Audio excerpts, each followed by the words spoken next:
एक नई वीडियो के साथ आज मैं फिर हाजिर हूं, आपका होस्ट दोस्त विक्रांत जोशी। यदि आपने चैनल को सब्सक्राइब नहीं किया हुआ तो भी कर लीजिए और बेल आइकन को भी प्रेस कर दीजिए।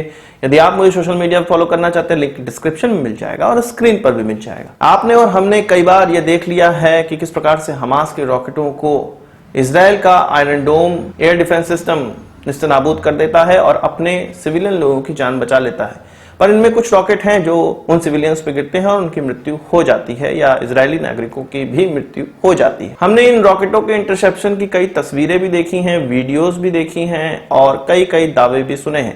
पर सिक्के का दूसरा पहलू भी है और इस चीज को भी आपको जानना चाहिए। क्या कमियां हैं आयरन डोम में, या आयरन डोम किन दुश्मनों से लड़ रहा है और इसकी कैपेबिलिटी को उससे मेजर करना भी चाहिए या नहीं चाहिए, इस वीडियो में हम लोग जिक्र करेंगे। और ये वीडियो जरूर से आपकी आंखें खोल देगा और आपको एग्जैक्ट सिनेरियो का पता चलेगा। हम भारतीय इजराइल को समर्थन देते हैं, मैं भी यहाँ पर समर्थन करता हूँ, क्योंकि इजराइल ही ऐसा देश है जो कि हमारे लिए मेडिकल एड भी देता है और हमें हथियार भी उपलब्ध कराता है, जो कि बहुत महत्वपूर्ण है। पर असल चीज होती है और इसके बारे में हमें जानना बहुत ज्यादा आवश्यक है। हम सभी लोग जानते हैं कि इजराइल का जो ये एयर डिफेंस सिस्टम है उसको राफेल एडवांस डिफेंस सिस्टम के द्वारा बनाया जाता है और अमेरिका द्वारा फंडेड ये प्रोजेक्ट था और अमेरिका ने काफी हेल्प की थी इजराइल की। 2007 में इस प्रोजेक्ट को स्टार्ट किया गया था, 2011 तक ये कंप्लीट हो चुका था। ये एक मल्टी मोड डिफेंस सिस्टम है। छोटे एल्टीट्यूड, उससे ज्यादा एल्टीट्यूड और उससे बड़े एल्टीट्यूड के ये प्रोजेक्टाइल को नष्ट कर सकता है। इसके माध्यम से आर्टिलरी शेल को भी नष्ट किया जा सकता है, छोटे रॉकेटों को भी नष्ट किया जा सकता है और बड़ी मिसाइलों को भी नष्ट किया जा सकता है। बड़ी मिसाइलों को अभी तक इसके द्वारा नष्ट नहीं किया गया है, पर छोटे रॉकेट और आर्टिलरी शेल को इसके द्वारा नष्ट किया जा रहा है। अभी हमास के केस में हम लोगों ने देखा है। इजराइल द्वारा इसको इस्तेमाल करते हुए 10 साल हो चुके हैं और इसके द्वारा 90% अपने टारगेट को नष्ट कर दिया जाता है। पर ये 10% टारगेट क्यों नहीं नष्ट होते हैं? यहीं पर आयरन डोम की कमी है और ये कमी और ज्यादा उजागर हो सकती है यदि उनके सामना किसी बड़े दुश्मन से हो। अब बात कर लेते हैं हम लोग हमास की। हमास के द्वारा जो प्रोजेक्टाइल लॉन्च किए जाते हैं या छोटे रॉकेट जो लॉन्च किए जाते हैं वो कितने कारगर हैं। एक्चुअल में ये घर में बनी हुई मिसाइलें या रॉकेट्स होते हैं जो कि एल्यूमिनियम या लोहे के शेल के द्वारा बनाए जाते हैं। इसके पीछे फिन्स होते हैं, बीच में जो फ्यूल होता है और आगे वॉरहेड का इस्तेमाल किया जाता है। फ्यूल भी कौन से फ्यूल? यहां पर कॉमर्शियल फर्टिलाइजर और लिक्विड शुगर का इस्तेमाल किया जाता है। इसके अलावा जो आगे का वॉरहेड है वो भी घर में बने हुए बॉम्ब होते हैं जो कि गिरने के बाद फटते हैं। पर अब धीरे धीरे इनमें सुधार हो चुका है और ये भी आगे के जो वॉरहेड हैं वो उन्नत एक्सप्लोसिव के द्वारा बनाए जाते हैं। पर अभी भी इनमें कोई गाइडेंस सिस्टम नहीं होता है। यदि किसी मिसाइल या रॉकेट में गाइडेंस सिस्टम ही ना हो तो वो प्योरली लक पर डिपेंड करता है और उसकी काबिलियत, जो उसको लॉन्च कर रहा है उसकी काबिलियत पर डिपेंड करता है कि उसको टारगेट को कितनी दूरी पे किस कैलकुलेशन के साथ नष्ट करना है। पर यह कैलकुलेशन भी इसमें नहीं की जाती है हमास के द्वारा। जब इसको लॉन्च किया जाता तो कई मिसाइलों को या कई रॉकेटों को एक साथ लॉन्च किया जाता है और उनको यह भी पता रहता है कि इनको नष्ट कर दिया जाएगा हवा में ही। इन रॉकेटों की जो कीमत होती है वो लगभग मैक्सिमम $1000 तक होती है। पर जो इनको इंटरसेप्ट करने वाले इजरायली रॉकेट होते हैं जो कि तामीर रॉकेट होते हैं और इनके द्वारा इनको इंटरसेप्ट किया जाता है वो लगभग $50,000 के होते हैं। तो आप समझ सकते हैं कि 50 गुना ज्यादा महंगे हथियार से किसी छोटे हथियार को नष्ट किया जा रहा है, जिससे कि इजराइल पर इसका इफेक्ट काफी पड़ता है। हमास के द्वारा जो रॉकेट लॉन्च किए जाते हैं वो हजारों की संख्या में उन्होंने घर में ही बना के स्टॉक पाइल किए हुए हैं। पर जो तामीर रॉकेट हैं या तामीर मिसाइल हैं वो इतने हजारों की संख्या में नहीं बनाए गए हैं। उनका प्रोडक्शन के लिए कंपनी है और जब आवश्यकता होती है तब उसका प्रोडक्शन किया जाता है।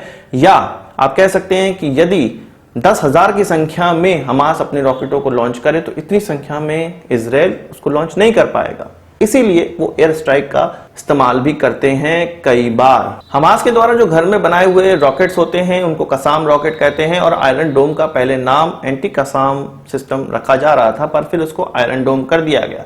आयरन डोम, जैसा कि मैंने बताया, कि 3 लेयर में काम करता है। पहले लेयर जो कि छोटे प्रोजेक्टाइल को नष्ट करने के लिए होता है वो आयरन डोम के नाम से जाना जाता है। इसके बाद मैजिक वैंड के नाम से जाना जाता है और इसके बाद जो तीसरा लेयर होता है वो एरो होता है। तो इन तीनों के माध्यम से बड़ी मिसाइलों से लेकर छोटे प्रोजेक्टाइल तक को नष्ट किया जाता है। वहीं कसाम की अगर हम लोग बात करें तो 2 मील की कहा जाता है कि इसकी मारक क्षमता है, या आप मान सकते हैं 3 से 4 किलोमीटर तक की इसकी मारक क्षमता है। बहुत बड़ा रॉकेट नहीं है ये केवल 6 फीट का रॉकेट होता है और लगभग 40 से 50 किलो वजन का होता है, जिसमें कि 8 से 9 किलो वॉरहेड लगा होता है, एक्सप्लोसिव लगा होता है। तो इतनी छोटी रॉकेट को नष्ट करने के लिए तामीर का इस्तेमाल किया जाता है, जो कि लगभग 100 किलो की मिसाइल होती है और इससे काफी लंबी होती है। इसके अलावा हमास के द्वारा 122 mm ग्रैड रॉकेट का भी इस्तेमाल किया है, तो अब तो उनको रशिया से ये प्राप्त होता है और पर ये डिजाइन जो है वो सोवियत यूनियन के समय का है, लगभग अभी से 40-50 साल पहले का वो डिजाइन है, पर उसको भी अपने लॉन्चर से इस्तेमाल नहीं किया जाता, उसको भी फिजिकली आयरन के स्टैंड पे रख के लॉन्च किया जाता है और 2 से 3 व्यक्ति इसको लॉन्च कर पाते हैं।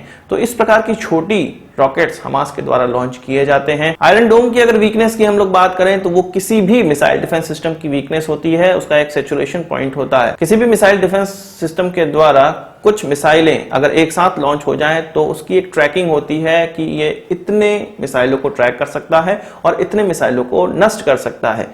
हालांकि आयरन डोम के केस में ये बहुत ज्यादा है पर अननोन है, पर फिर भी अननोन होने के बावजूद कुछ ना कुछ तो उसका सैचुरेशन होगा। इसलिए हमास के द्वारा कई हजार रॉकेट एक साथ इस बार छोड़े गए ताकि ये जो सिस्टम है वो उसको कुछ रॉकेटों को डिटेक्ट ना कर पाए या उसके सैचुरेशन लेवल से ऊपर चला जाए और ये जाके रिहायशी इलाकों में गिरे। हमास ये जानता है कि उनके रॉकेटों से बहुत ज्यादा नुकसान नहीं होता है, वो केवल ये चाहता है कि जब सायरन बजे तो इजरायली लोग दहशत में हो और अपने अंडरग्राउंड जो जगह बनी हुई है बम से बचने के लिए बम शेल्टर में घुस जाए, वो इतना जरूर चाहता है। इसके अलावा जैसे मैंने आपको पहले बताया कि इजरायली रॉकेट महंगे पड़ते हैं, वो ये जानता है कि इस प्रकार से वो उस पे फाइनेंशियल दबाव, इजराइल पे फाइनेंशियल दबाव डाला जा सकता है, उनका ज्यादा खर्चा करवाया जा सकता है, इसलिए भी इन रॉकेटों को इतनी संख्या में लॉन्च किया जाता है। कुछ स्टडीज ये भी कहती हैं कि इजराइल को अपने लोगों को बचाने के लिए केवल आयरन डोम पे ही डिपेंडेंट नहीं रहना चाहिए। हालांकि वो डिपेंडेंट नहीं रहते हैं, पर फिर भी यदि किसी दिन आयरन डोम काम ना करे तो ये सारे जो रॉकेट हैं उनके रिहायशी इलाकों में गिरेंगे। इसके अलावा उनको कोई ऐसा सब्स्टिट्यूट जरूर ढूंढना चाहिए जो कि आयरन डोम की अनअवेलेबिलिटी पर भी काम करता हो। और आयरन डोम की एक कमी और ये है कि ये किसी प्रोजेक्टाइल को नष्ट करने के लिए कभी कभी 2 मिसाइलों का भी फायर करता है। ये सारे डिफेंस सिस्टम के साथ होता है, प्रोबेबिलिटी बढ़ाने के लिए होता है, पर अगर हमास के केस में इसका कंपैरिजन किया जाए तो 2 मिसाइलें अगर इजराइल की लॉन्च हो रही हैं तो ये एक बड़ा खर्चा माना जा सकता है। पर अपने लोगों को बचाने में खर्चा क्या मायने रखता है? जरूर मायने रखता है। अभी इजराइल ये चाह रहा है कि इसके लिए एक छोटी मिसाइल बनाई जाए जिनमें खर्चा कम लगने वाला हो। लगभग $20,000 में ये एक मिसाइल कंप्लीट हो जानी चाहिए।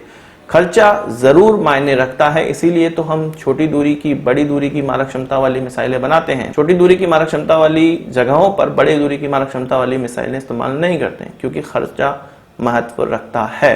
अभी जो लड़ाई हो रही है वो एक हाथी बनाम एक चींटी हो रही है, इसलिए आयरन डोम का कंपैरिजन हमास के रॉकेट से करना अच्छा नहीं है।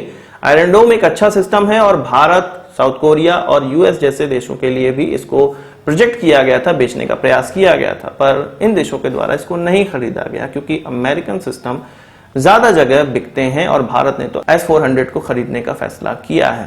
तो आयरन डोम एक अच्छा सिस्टम है, पर हाथी बनाम चींटी का यहाँ पर कंपैरिजन करना अच्छी बात नहीं। तो आज की इस वीडियो के लिए बस इतना ही। आशा करता हूँ कि वीडियो पसंद आया होगा, आपको एक बड़ा थम्स अप जरूर देंगे। इस वीडियो संबंध कोई सवाल सुझाव हो कमेंट बॉक्स में जरूर आइएगा और यदि आपने हमारा चैनल तो सब्सक्राइब नहीं किया उसे भी कर लीजिए, क्योंकि हम इस प्रकार की वीडियो लाते रहते हैं। नमस्कार, थैंक यू, जय हिंद।